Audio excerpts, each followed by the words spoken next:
একজন প্রান্তিক খামারি আমাকে জিজ্ঞেস করেছেন, ভাই দেশি গরুতে লাভবান বেশি কিনা, আর দেশি গরুর ওয়ান বিয়ান কেমন। ওয়ান বিয়ান অর্থাৎ দেশি গরুতে বছরে একবার করে বাচ্চা দেয়, অর্থাৎ প্রতি বছরে একটি করে বাচ্চা দেয়। এই ভিডিওটি শুধু আপনার জন্য। সুপ্রিয় দর্শক মণ্ডলী, আসসালামু আলাইকুম। দেশ ও দেশের বাইরে, দূরে এবং কাছে যারা আমার এই ভিডিওটি দেখতেছেন তাদেরকে জানাই ব্রাক কৃত্রিম প্রজনন এন্টারপ্রাইজের পক্ষ থেকে শুভেচ্ছা ও অভিনন্দন। আমি মোহাম্মদ বুলেট হোসেন, ব্রাক কৃত্রিম প্রজনন কর্মী। আমার ইউনিয়ন হচ্ছে ভোপারা, আমার গ্রাম তেঘরি, উপজেলা আত্রা, জেলা নওগাঁ। এই যে সরাসরি যে ভিডিওটি আপনাদের সামনে নিয়ে হাজির হয়েছি, এই দেশি গরুগুলো অনেক মানসম্মত, হয়তোবা দুধ একটু কম, কিন্তু দেশি গরুতে লাভবান বেশি হয়। কারণ আমি অনেক হলস্টেইন ফ্রিজিয়ান গরুতে দেখছি যে 2 থেকে 3টা বাচ্চা দেওয়ার পরে ওই গাভীগুলো কি হয়, গাভী বা বকনাগুলো আর সঠিক টাইমে হিটে আসে না। এবং এই যে এই গরুটা যে দেখতেছেন, এই গরুটাকে আমি কৃত্রিম প্রজনন করাইছি। এই গরুগুলো হয়তোবা দেখতে একটু খারাপ, কিন্তু এদের ওয়ান বিয়ান খুবই ভালো এবং বাচ্চাগুলো অনেক ভালো দেয়। এবং এই বাচ্চাগুলোকে সাইওয়াল বীজ দেওয়া হয়।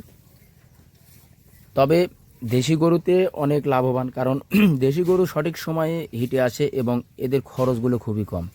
এই সব গরুগুলো আমার হাতে কৃত্রিম প্রজনন করা, কারণ দেশি গরু সঠিক সময়ে হিটে আসে এবং দেশি গরুতে খাদ্য খরচ কম হয়।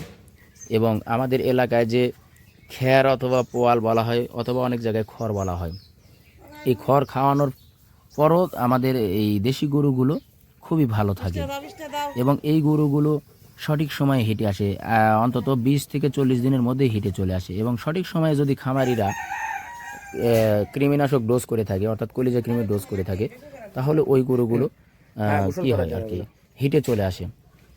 এবং এই দেশি গরুর অবশ্যই লাভবান বেশি, কারণ দেশি গরুর মাংস অনেক সুস্বাদু এবং দেশি গরুতে রোগবালাই কম হয়। এই জন্য দেশি গরুতে লাভবান বেশি। হলস্টেইন ফ্রিজিয়ান গরুতে লাভবান বেশি না, এটা বললেও ভুল, কারণ হলস্টেইন ফ্রিজিয়ান গরুতেও অনেক লাভবান হয়। কিন্তু হলস্টেইন ফ্রিজিয়ান গরুর বছরে বাচ্চা খুবই কম দেয় এবং অনেক লং টাইম ধরে হিটে আসে। এবং হিটে আসলে 1 থেকে 2টা অথবা 3টা সিমেন্ট দিয়ে কৃত্রিম প্রজনন করতে হয় এবং ওই সব গরুগুলো বিশেষ করে মিস করে বেশি।